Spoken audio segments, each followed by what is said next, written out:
Hi, everyone. I'm Lynelle Kerstine. I'm a college counselor and I'm an essay specialist at Great Expectations College Prep. So I also have a background in entertainment advertising and marketing. I've written a children's book series and I also help others write their memoirs. So I'm also here tonight as a parent of a college student. My daughter is a junior at Vanderbilt University, so I was actually in your position 3 years ago. And to add more lunacy on top of an already crazy process, she was in the class of 2020. So yes, the class of COVID. So we survived and she is thriving. So hopefully I can share some insight and expertise to help guide you through this maddening process. So first, I'm going to take you through an overview of what we'll be discussing tonight.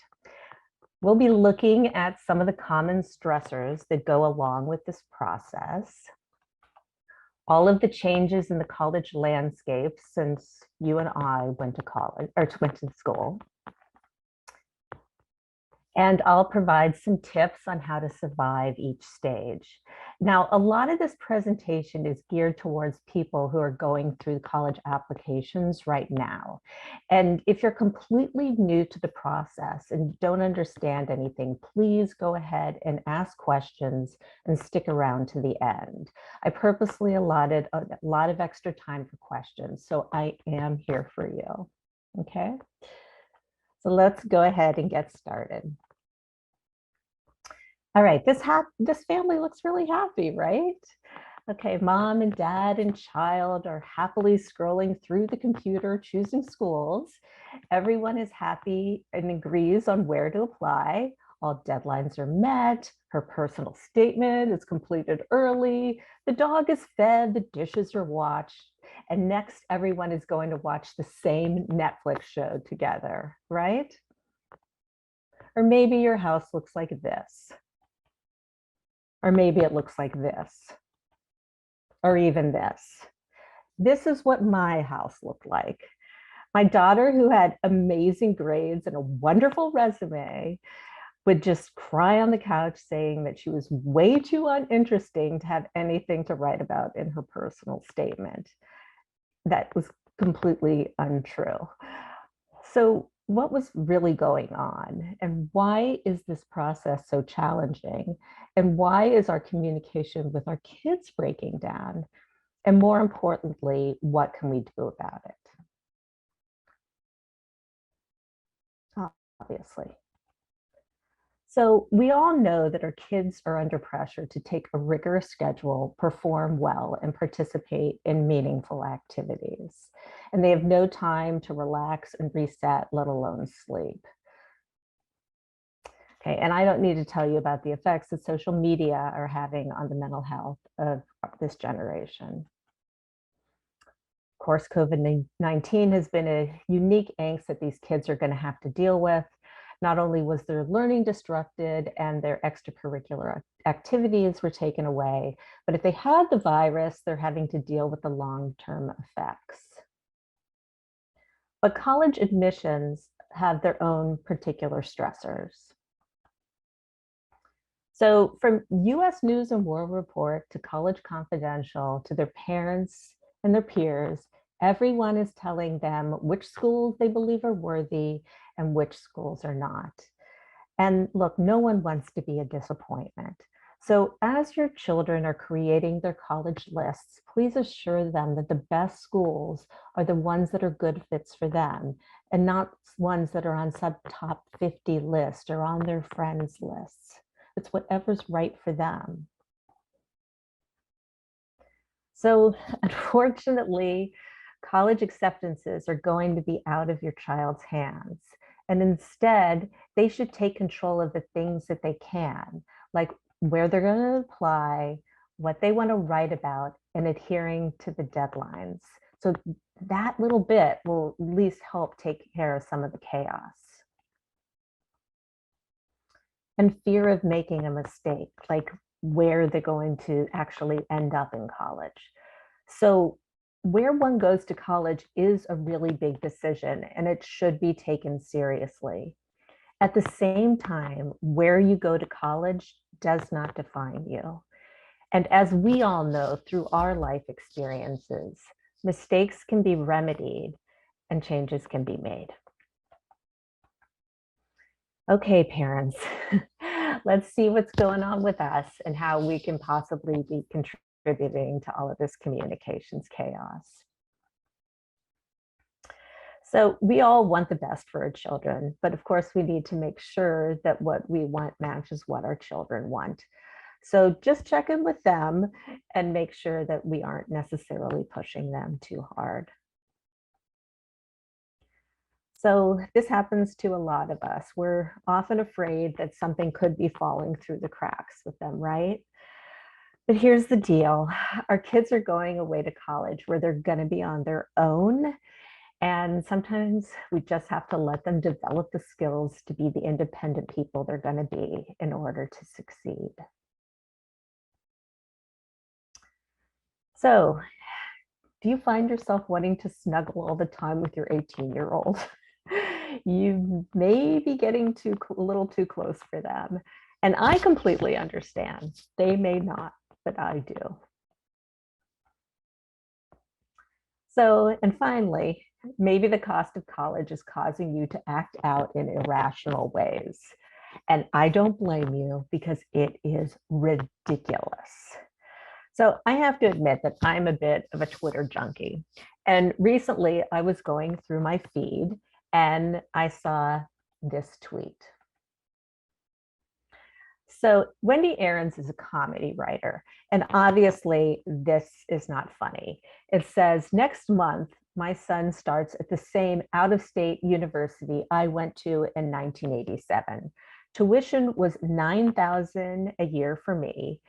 For him, it's $61,000. The Tiger Dweller responded, I feel your pain. So I think we can all feel Wendy's pain.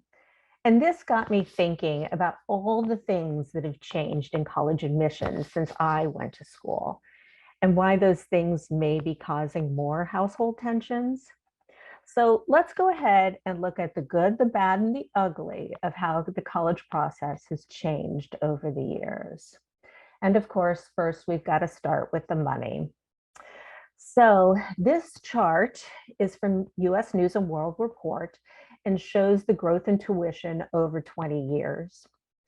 The average tuition and fees at private national universities has jumped over 144% since 2002. And for out-of-state tuition and fees at public national universities, that number has risen 171%. But for in-state public national universities, that number has grown the most, a whopping 211%. So there's nothing else to say here. College is ridiculously expensive. Okay, lower acceptance rates. These have also gotten so much lower since we went to school. So why is that? There's more applicants for the same amount of spaces. So more kids want to go to college. According to Statista.com, in 2021, about 6 million more students applied to go to college than in 1991. The Common App makes it much more easy to apply to multiple colleges. So when I went to school, I think I applied to 5 or 6 schools. And of course, I had to take my applications individually to the post office. They were hand done. But now students can apply to 20 schools with the Common App with just a couple of clicks. So, and fee waivers are great because they're a great incentive. A lot of schools offer them, and they make it a great incentive for people to apply. So if you believe that you qualify for a fee waiver, there are several different ways to apply for these. And I recommend researching the different strategies online. They range from applying to the College Board to appealing to colleges directly.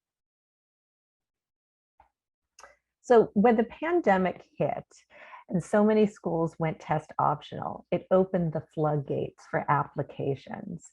And all of a sudden, every student believed that they actually had a chance to get into top rated schools because the bar for entry had been made more equitable. But unfortunately, there was so much higher competition because of it. It just made it kind of obsolete. And then there's marketing. So a low acceptance rate helps to increase the ranking of these elite schools. And therefore, they market to all students, no matter their chances of admission, hoping to get more applications. So creative admission strategies. This is actually good news because it means that some universities are coming up with creative ways to increase their admissions. So schools like USC offer some students spring admits. And some colleges like American and Emory have programs where students can start abroad. All right, testing. This is also really different. So I don't remember anyone scoring a perfect 1600 on their SAT when I went to school. But thanks to high quality test prep, it's now becoming much more commonplace. And the competition is really getting fierce. The ACT is gaining in popularity on the SAT, and each of these tests has their different benefits, and it's really up to your child's preference. So this should be discussed with your child and a college counselor to see which is right for your child. There have been so many changes in the way the SAT has been administered over the years, and add that to these different testing policies and everyone trying to figure out whether or not their scores are good enough to send to colleges. It's just really led to mass confusion. And for those of you with younger kids, there is going to be a digital SAT on the horizon. So that's another thing to look out for.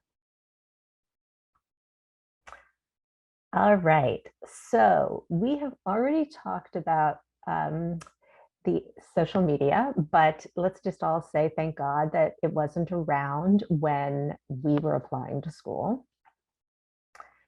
Having a clean digital footprint is really important. But while the admissions teams are probably not looking at the social media accounts of every applicant, they most likely will look at the accounts of two students they are trying to decide between. So it is really important for your students to make sure that they're doing well on their social media, not doing well, but keeping it clean on their social media accounts. And so, like, as I said, we already talked about the bad stuff on social media. Let's kind of talk about all the good stuff that the internet has afforded us in college applications. So the fact that our kids can apply to college and get notified of acceptances online is so great and so convenient. I mean, when I got my big fat envelope from Penn in the mail, I was thrilled. But also look at all that instant gratification they get in watching those YouTube videos and TikToks of those kids getting their acceptances is also really pretty cool too. Virtual tours are a huge benefit to those of us who can't travel across the country and get to see schools in person. Net price calculators make figuring out whether or not you can afford a school possible. And making connections with students and alumni through social media is a great way to get to know a school.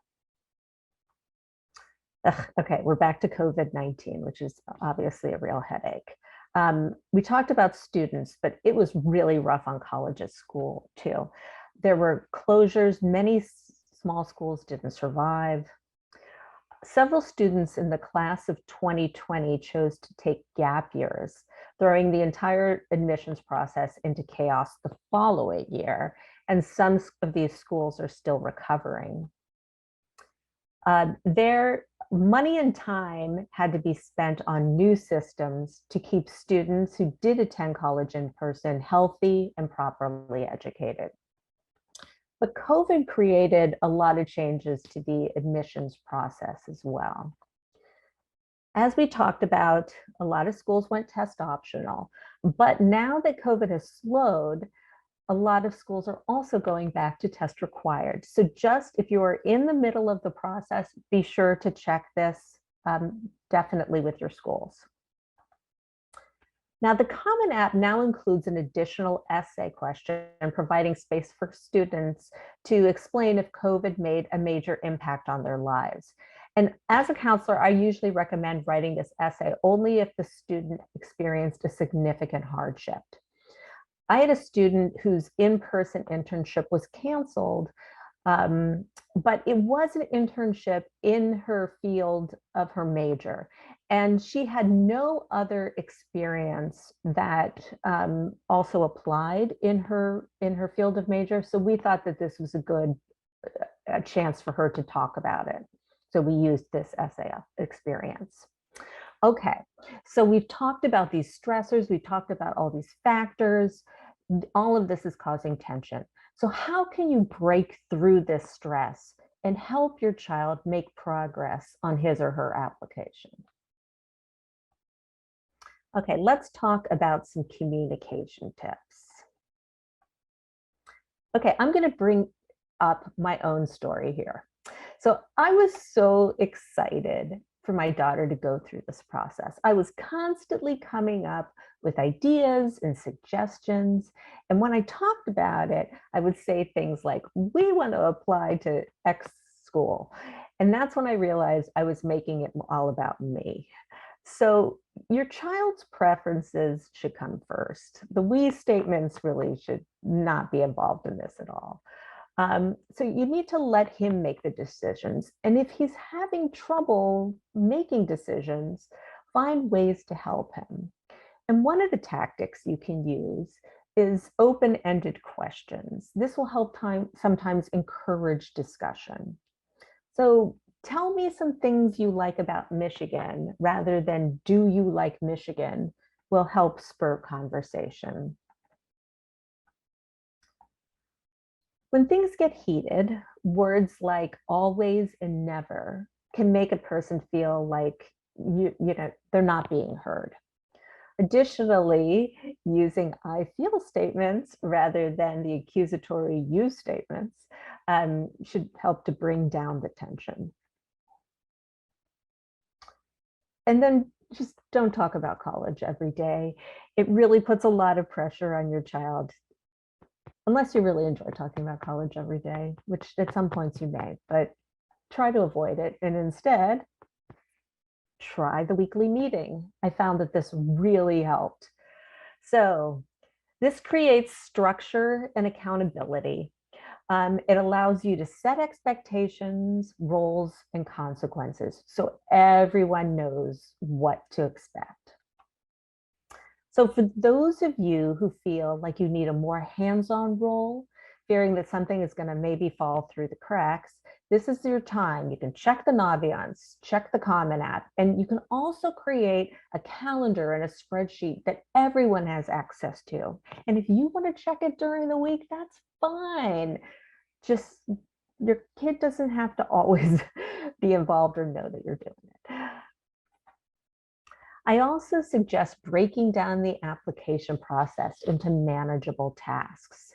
So this week you get your activities list done. Next week you research 3 schools. In that way, you can celebrate the wins along the way. This is just, the college application process is a huge undertaking. So take it piece by piece, and that way you can make it more manageable. All right, this can be hard. So here's my recommendation. Early on, there should be a clear understanding of how your child's education is going to be financed. And if there are 2 people involved in the decision, you both need to agree on the plan.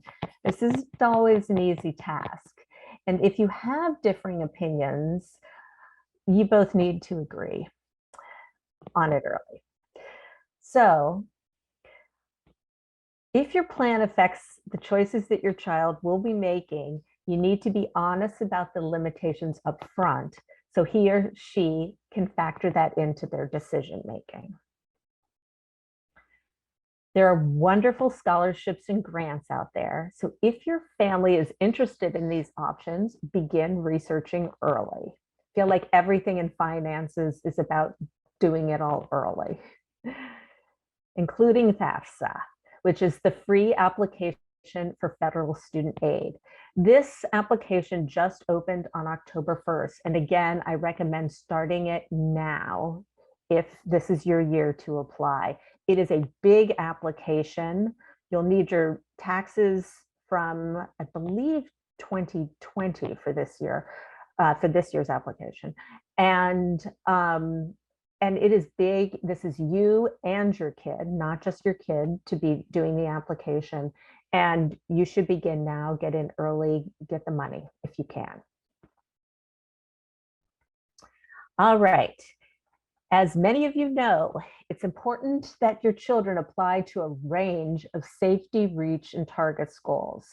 And there are so many wonderful colleges with amazing opportunities that don't always get the attention because they're not in the top 10 of whatever list. So please be open to alternative possibilities and help your child find her fit in many different ways. There can be more than one dream school. And now the essays. So writing a personal essay can be very challenging for students who have never done this type of writing before. Some students may not be comfortable with having their parent read their essay, especially not in the early stages. So please don't take this personally.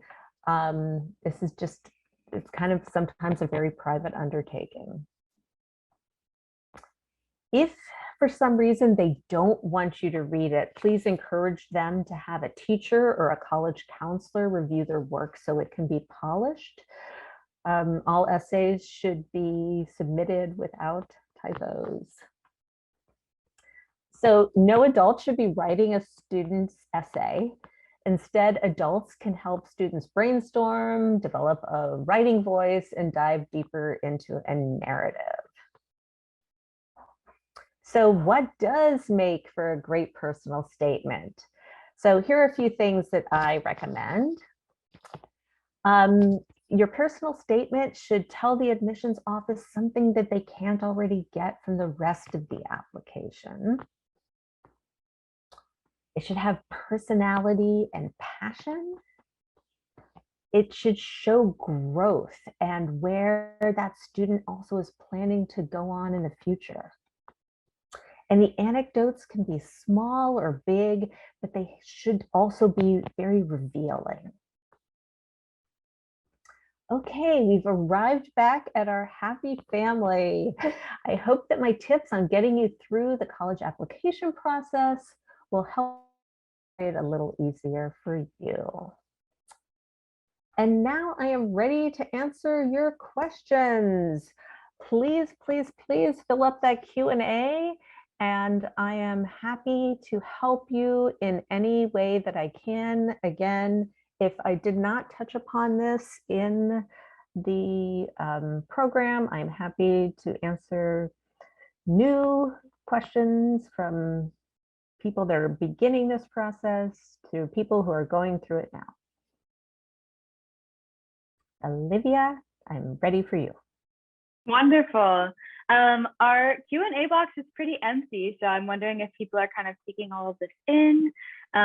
You are welcome to, fill up the Q&A box. Lynelle, I do have a question that is pretty specific about the FAFSA. I don't know if you want to tackle that. Would you like to? I can see I'm not an expert on FAFSA, but I can see what I can do. Yeah, so it's about how to I'll read it to you, and we have had other webinars specifically about FAFSA and financial aid, which are on our YouTube channel, which I'm happy to point anybody towards. But this question is, if parents of a child were never married, never lived together, and share 50-50 physical custody, how do you fill out the FAFSA application? Which parent completes it? How about when you complete the net price calculator for each school? Do they ask for both parents' W-2 or just the one that completed the FAFSA?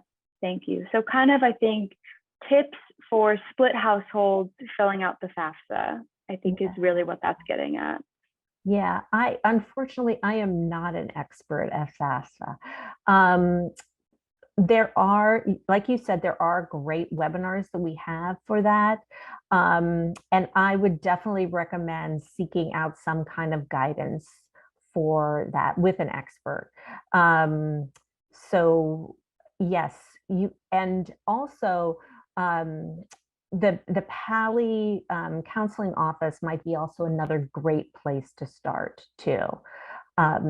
And you can always come to Great Expectations College Prep because we might have other experts as well. Yeah, we absolutely have families that come to us with help filling out the FAFSA. That's something that we do. And I think it's, families look all kinds of ways, and it can be a complicated thing to fill out, but definitely. Okay, so that question was anonymous, but if whoever asked it wants to reach out for the link to our financial aid webinar, I hope that you do so. Lynelle, our next question is, how much does the essay weigh in the whole application, or sorry, how much does the essay weigh in the whole acceptance process? That's a great question. So every school is different. A lot of them talk about having a holistic application and acceptance policy. Some schools actually will list the weight that they give everything. So when you're applying to schools, you can look through their admissions page and see if they actually talk about it. I would say that the essay is a big part. It really is the most personal aspect of the application process.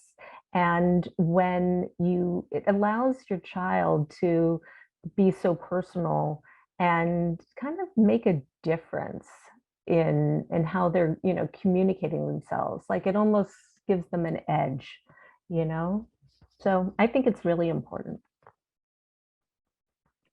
Awesome. What type of students are better served at liberal arts colleges? Wow, I think it depends on your child. Look, anybody is great at a liberal arts college. Liberal arts colleges are going to be smaller schools. So someone who likes to be able to be recognized and see people that they know during the day. They're smaller with that smaller environment, smaller class size, and aren't necessarily going for that pre-professional specific major.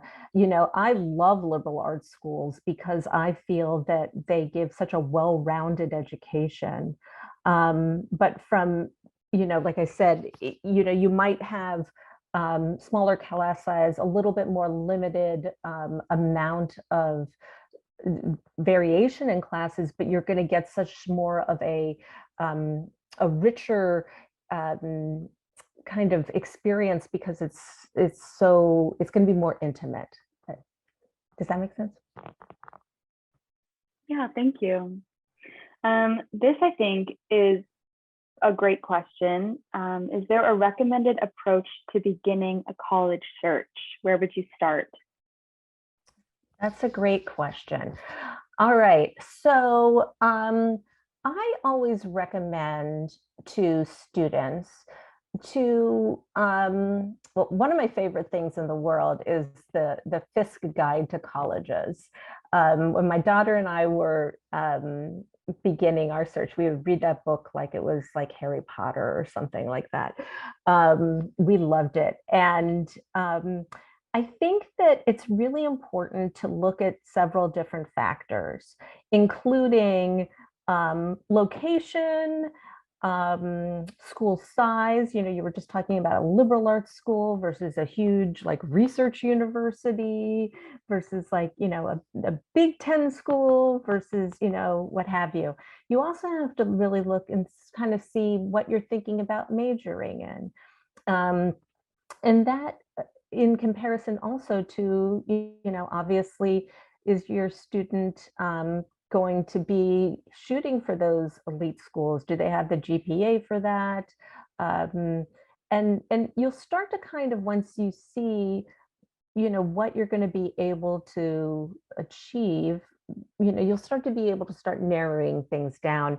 And once you start looking at schools, and I do recommend, depending on, you know, what year you're in, um, it's always great, even for younger students, to just start taking tours. Like whenever you're on a vacation, whether you're, you know, in New York City or Boston, or say you're in St. Louis, go check out Wash U. It's such a great school.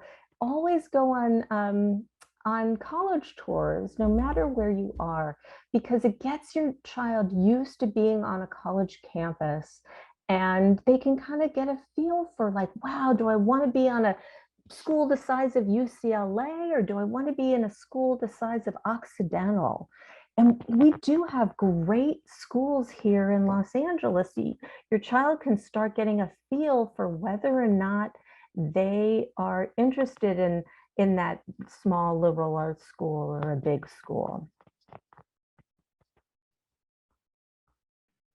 Wonderful. Lynelle, how do schools discern between weighted and unweighted GPA? So partially, it's whether or not your high school wants to, what they put on their transcripts and what they provide. And when a college, I think, is looking at that, they are going to look at also your school profile and know how your school grades their students and what, you know, classes they offer. So they're looking at your student in comparison to other students at your school.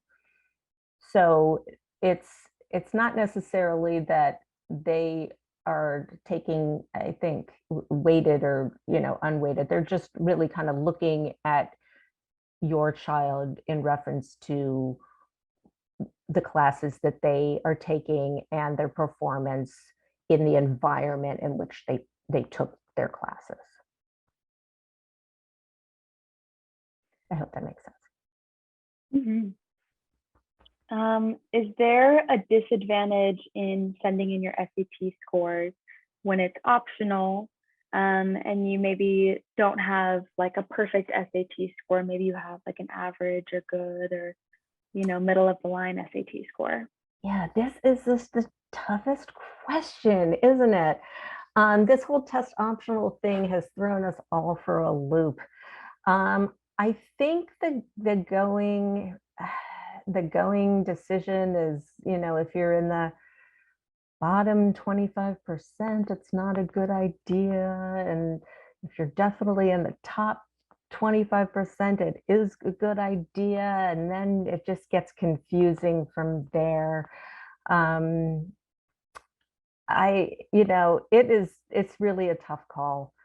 Um, and I think it's really a case by case basis, because you have to see what other assets you bring to the table, um, what your grades are like. Maybe you have amazing AP scores that you're going to show them. So I think it's kind of a case by case basis. Follow-up question to that is, do schools have access to your SAT scores or your test scores if you don't send them in? It's really about you sending them in. If you did not, if you do not give them access, then no. Okay, wonderful. There are just a couple of questions left. They are, again, kind of specific FAFSA questions. So I would encourage those folks to reach out. Our email is on the screen right now. It's contact@gecollegeprep.com. And we're happy to send you our kind of more in-depth financial aid webinar. I will ask you this, Lynelle.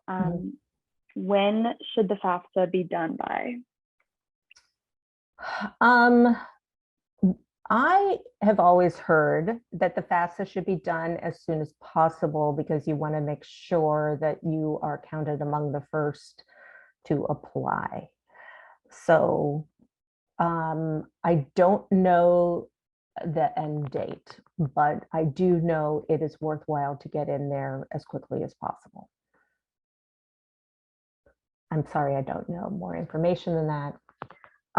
Olivia, I also know that earlier somebody had asked about performing arts, a question about that. And we also have a video specific to those people who are interested in getting more information about how to apply to performing arts schools.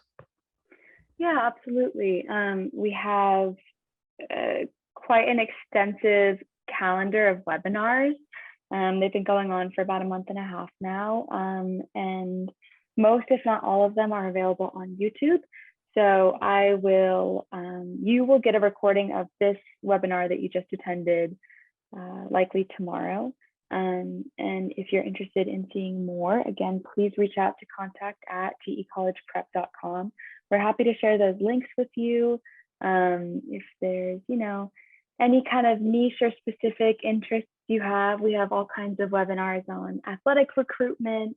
And like you said, people interested in BFA programs and performing arts programs. The list is pretty endless. But I think that about wraps up. Oh, Lynelle, I have one more question for you. Should kids with GPAs under 4.0 be discouraged from applying to the UC system? No, you should definitely apply to the UC system. Please apply to the UC system, yes. Okay, great. I think that's a wonderful note to end on.